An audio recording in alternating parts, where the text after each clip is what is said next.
한병수 목사입니다. 오늘은 시편 36편 여러분과 함께 나누고자 합니다. 이 시는 다윗이 썼습니다. 다윗은 이 시에서 악인들의 구체적인 특징들이 무엇이 있는지 우리에게 가르쳐주고 있는데요. 다윗이 과연 이 시를 쓸 때의 의도와 목적은 무엇이었을까? 다윗의 속마음 한번 더듬어 봤습니다. 저는 다윗이 참으로 주변에 있는 많은 악인들을 통해서 자기를 깊이 성찰한 사람이 아닐까라는 생각을 해봅니다. 때때로 하나님께서는 우리에게 선하고 의로운 사람을 통해서 하나님의 선한 뜻을 전하시기도 하십니다. 동시에 때로는 악하고 불의한 사람을 통해서 거짓되고 폭력적인 사람을 통해서도 우리에게 역설적인 하늘의 뜻을 전하기도 한다는 것이죠. 항상 우리의 귀는 밝은 쪽만이 아니라 어두운 쪽도, 긍정적인 사람들만이 아니라 부정적인 사람들에 대해서도 귀를 기울여서 하나님의 음성, 주님의 뜻을 읽고 들을 수 있는 그런 관점과 안목이 필요한 것 같습니다. 다윗은 사실 자신을 향하여서 저주를 퍼붓는 그런 사람의 목소리를 통해서도 하나님의 명령을 발견하고 하나님의 뜻을 읽어내는 그런 믿음의 눈으로 매사에 듣고 보는 그런 영적인 감각을 가지고 있던 분이죠. 그런 다윗이 주변에 악인들이 많이 있는데 이 사람들은 내 인생에서 그냥 지나가는 사람, 나와 무관한 사람이라고 생각하지 않고 하나님께서 내 주변에 허락한 비록 악인이라 할지라도 이들을 통해 하시는 말씀이 무엇일까? 그들의 악한 모습들을 보면서 나는 저 사람들하고 달라. 저 사람들은 악하지만 나는 선한 사람이야. 이렇게 구분하고 차별화시켜서 스스로 만족하기 위해서 관찰하고 이 시를 쓴 것은 아니라고 생각합니다. 오히려 내 주변에 있는 많은 악인들의 모습 속에 나는 얼마나 많이 투영되고 있는지, 나도 나 자신을 잘 모르는 그런 악한 요소들이 얼마나 많은지, 눈앞에 펼쳐진 악한 사람들의 악한 행습과 모습을 통해서 거울처럼 나를 비추어 보는 그런 자세로 이 시편을 쓰지 않았을까라는 생각을 해봅니다. 우리도 우리 주변에 좋은 것만 보지 마시고요. 때때로 부정적이고 어두운 그런 측면을 통해 하나님께서 우리에게 말하고자 하는 그 메시지를 귀를 기울여 들을 수 있는 저와 여러분 되면 좋겠다고 생각합니다. 자, 이제 다윗이 우리에게 말하는 악인들의 구체적인 특징들은 무엇이 있는지 1절을 한번 보십시오. 악인의 죄가 그의 마음속으로 이르기를 그의 눈에는 하나님을 두려워하는 눈빛이 없다. 악한 사람들은 그들의 눈에 하나님을 경외함이 없다는 것입니다. 눈은 마음의 창문이죠. 우리의 영혼에 가장 정직하고 있는 그대로의 상태를 가장 투명하게 보여주는 우리 몸의 기관은 눈일 것입니다. 그런데 시인은 악한 사람들의 눈을 가만히 보니까 하나님을 경외하는 눈빛이 없습니다. 하나님을 신으로서 두려워할 줄 모르는 그런 태도를 발견한 것이죠. 악한 사람들은요, 하나님을 인정하지 않습니다. 그분의 존재를 지워버리려고 하죠. 자기보다 높은 권위와 질서는 인정하고 받아들이고 싶지 않은 것이죠. 항상 자기가 자신에게 신이 되고 왕이 되고 질서가 되는 그런 인생을 추구하고 살아가려고 합니다. 자아로 똘똘 뭉친 자기 중심적인 그런 성품과 인생을 추구하는 사람들이 악인이다. 두 번째 특징은 이렇게 말합니다. 그가 스스로 자랑하기를 자기의 죄악은 드러나지 아니하고 미워함을 받지도 아니하리라. 여기 보면은 자랑한다 라는 말이 나옵니다. 자랑의 의미는 자신을 높이는 것입니다. 다시 말하면 교만해지는 것이죠. 높아져서 교만한 사람들은 자기 자신의 잘못을 스스로도 인지하지 못합니다. 자기가 인지하지 못하니까 타인들도 나의 잘못을, 나의 죄악을 인지하지 못할 것이다 라고 생각해요. 그렇기 때문에 당연히 나에게 비방과 조롱과 정죄를 하지 않을 것이다. 결코 나를 미워하지 않을 것이다. 그런 착각에 빠진 인생이 된다는 것입니다. 자신을 낮출수록 자기 자신이 더 잘 보입니다. 하나님은 낮아진 자를 높이시는 분입니다. 다른 사람들도 우리를 다 보고 있습니다. 나아가서 하나님은 눈도 깜빡이지 않고 우리를 처음부터 끝까지 단 하나도 빠뜨리지 않고 다 보고 계신 유일한 가장 정확한 증인이라는 것이죠. 하나님을 두려움이 없으니까요. 하나님을 잘 안 본다고 생각하고 하나님이 안 본다고 생각하니까 들키지 않으면 사람들도 안 본다고 생각하는 그런 교만, 자신을 높이는 자랑, 이런 것에 빠져있는 사람들이 악한 자들이다. 세 번째는 이렇게 나옵니다. 그의 입에서 나오는 말은 죄악과 속임이라. 이런 말이라는 것은 우리의 마음속에 고여있는 내용물이 밖으로 외출하는 것 아니겠습니까? 입으로 출고된 그 언어에 묻어있는 내용물을 보면 그 사람의 내면에 무엇이 있는지 우리는 확인할 수 있습니다. 자, 그런데 악한 사람들은요, 입으로 토해내는 언어마다 아주 끈적끈적한 죄악과 정말 지저분하고 쾌쾌한 속임수가 잔뜩 묻어 있다는 것이죠. 그 마음속에 고여있던 것이 언어의 수레에 실려서 밖으로 나오는 그런 것을 다윗은 목격하고서 악인들의 언어는 저렇게 거짓되고 지저분하고 악취가 풍기는구나. 참 언어가 중요한 것 같습니다. 정말 깨끗하고 아름답고 따뜻하고 진실한 언어를 내뱉을 수 있는 사람. 과연 우리는 그런 사람인가? 우리의 언어를 한번 검토해 보십시오. 많은 사람들이 입에서 나온 언어 때문에 때때로 말을 쏟고 싶고 생각을 쏟고 싶고 사상을 함께 공유하고 싶어서 다가오는 사람들이 많이 있는 그런 사람이 있는 반면에 어떤 사람은 가는 곳마다 사람들이 피하고 코를 막고 고개를 돌리고 외면하는 그런 경우들도 있습니다.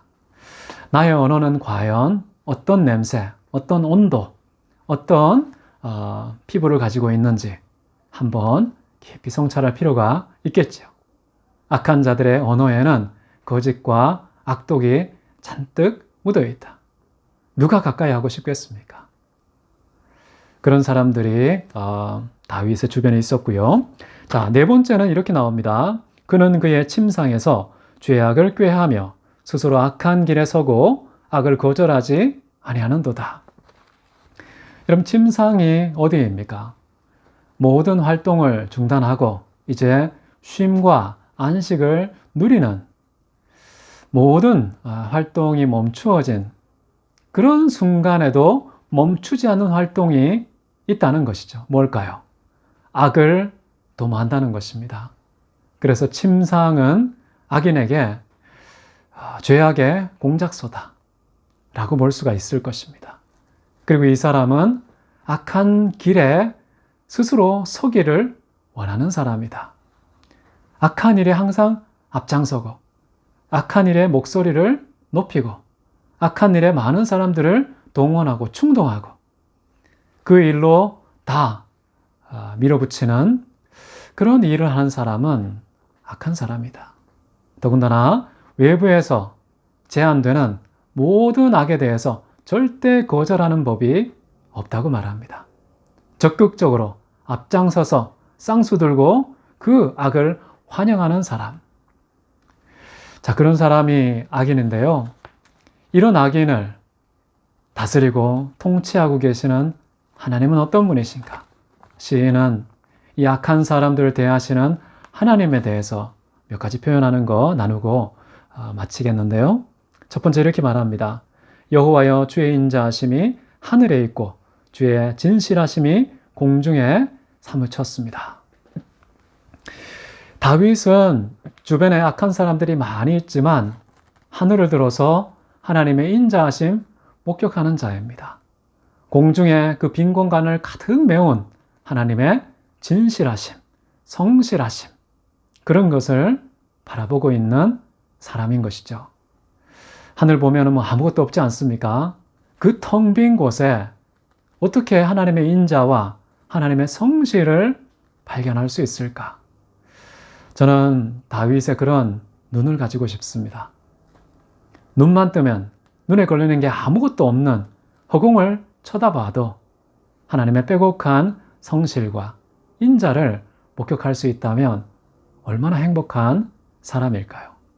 주변에 아무리 많은 악인들이 우겨싸고 있다고 할지라도 이 사람은 결코 실족하지 않을 것 같아요. 절대 절망하는 법이 없을 것 같습니다. 내가 숨을 쉬는 이 모든 공기 속에 빈틈없이 가득 메운 하나님의 인자하심이 있는데, 하나님의 성실하심이 있는데 어떻게 걱정하고 근심하고 위축되고 낭망할 수 있을까요? 자, 하나님에 대해서 또 이렇게 얘기합니다. 주의 의는 하나님의 산들과 같고 주의 심판은 큰 바다와 같습니다. 하나님의 의는 어떻다고 말합니까? 흔들림이 없는 견고한 산과 같다라고 말하죠. 하나님의 의, 정의, 공의. 하나님께서는요, 이 땅에 공의와 정직을 행하시는 분입니다. 행한 대로 갚으시고 심은 대로 거두시는 분이시죠. 이런 공의는 아무리 구름대 같은 악인들이 내가 사는 모든 삶의 현장을 빼곡히 채운다고 할지라도요, 결코 꺾이거나 취소됨이 없습니다. 하나님은 당신의 의를 흔들림 없이 견고한 산처럼 이 땅에 지속적으로 행하신다. 하나님의 의가 흔들리지 않는다면 어떤 결과가 초래할까요? 뒷부분에 나오죠. 하나님의 심판은 큰 바다와 같습니다. 여러분, 하나님의 심판과 바다 이야기 나오면 뭐가 떠오르십니까? 노아의 시대에 홍수가 떠오르지 않습니까? 온 인류의 죄악이 관영해서 더 이상 하나님께서 좌시하지 않으시고 하나님의 정의를 집행하셨죠. 그래서 모든 인류가 홍수가 나서 이 땅에 육지가 다 사라지고 이 지구 전체가 바다가 되는 큰 바다, 그런 바다에 생매장 당하는 그 심판, 누구도 피해갈 수 없다는 것입니다. 주변에 악인이 아무리 많다고 할지라도 여러분, 불평할 필요가 없겠죠. 낭망할 필요가 없겠죠. 하나님께서 인자와 성실하심, 하늘과 허공을 가득 메우는 그런 인자와 성실하심, 그리고 견고한 산, 흔들림이 없는 그런 산처럼 항상 이 땅에 행하시는 그의 정의, 공의, 그것을 따라서 온 세상에 한 사람도 예외 없이 그 공의로운 기준을 따라 행한 대로 갚으시는 하나님의 심판, 그런 것이 이루어질 것이다 라는 것을 시인은 확신하고 있습니다. 그러면서 그 다음 끝자락에 붙이는 내용이요, 하나님께서는 짐승과 인간을 구원하시는 분이다. 실제로 8명의 노아 가족을 구원하셨죠.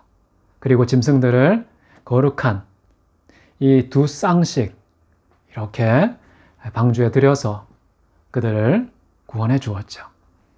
이것은 역사적 사실인 동시에 먼 미래를 향한 상징이 아니겠습니까? 하나님의 교회를 통해서 하나님의 백성들을 건지시고 구원하시며 동시에 하나님의 아들들이 나타남을 통하여 지금까지 썩어짐의 종로로 됐던 이 모든 피조물, 모든 자연 만물의 회복, 구원하시는 그 하나님의 놀라운 약속이 바로 다윗이 마지막에 이렇게 지적하고 있는 구원입니다. 오늘 말씀을 정리하고 싶습니다. 여러분 주변에 혹시 악인들이 있습니까? 어떤 특징을 가지고 있던가요? 그 특징들 혹시 나에게는 없습니까?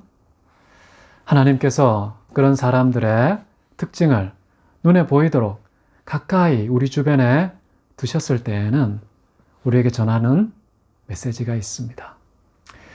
부정적일지라도 좀 불쾌할지라도 그 사람들을 통하여서 나 자신은 과연 하나님 앞에서 악인으로 분류되는 사람이 아닌지, 그 많은 요소들 중에 몇 가지 혹시 우리에게 있다면 이런 것들을 하나하나 제거하고 하나님 앞에 회개함으로 돌이키고 회복되는 그런 길을 가야 한다는 하나님의 메시지, 저와 여러분 들을 수 있으면 좋겠습니다. 잠깐 기도하시겠습니다. 사랑이 많으신 하나님 아버지, 이 세상의 모든 것이 하나님의 통치 아래 있습니다. 우리 가장 가까운 곳에서 일어나는 모든 일, 우리 주변에 있는 모든 사람들, 하나님께서 우리에게 메시지를 전하고 있는 음성인 줄 믿습니다. 하나님의 뜻을 읽어내고 하나님의 명령을 듣고 순복하는 저희들 되게 하여 주옵소서. 존귀하신 예수님의 이름으로 기도했습니다. 아멘. 네, 큐티 마쳤습니다. 오늘 하루도 행복한 하루 보내시길 바랍니다. 감사합니다.